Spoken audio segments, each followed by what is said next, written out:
কষ্ট করে আজকের এই দিনটা সুন্দর করে আমরা শেষ করছি, এবং আমাদের এই সুন্দরভাবে শেষ করার জন্য যে মানুষটি আমাদের সবসময় সাপোর্টে ছিল সে আর কেউ না, সেটা আমাদের পরিমণি।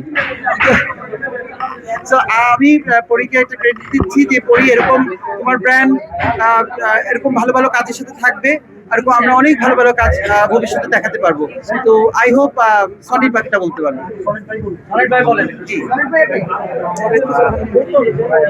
কি বলবো, এত সুন্দর আয়োজন হবে আসলে আমি নিজেও ভাবিনি। আমরা কষ্ট করেছি, কষ্টের পরে যখন সার্থকতা হয় দেখি যে সবাই এত খুশি, বা আপনারা সবাই এখনো আছেন। এখন অলরেডি রাত 12:30 বাজে, কেউ ডিনার করে না আমি জানি,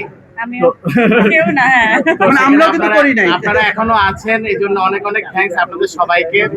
আমি পরীকে নিয়ে খুব বেশি কিছু বলবো না, মানে আমি ব্লেস যে আমি পরীকে যখনই চেয়েছি তখনই পেয়েছি, যেভাবে চেয়েছি সেভাবেই পেয়েছি। সেটা মানে যেভাবে পারফর্মার হিসাবে আমি যখন বলেছি আমাকে কখনোই না করেনি।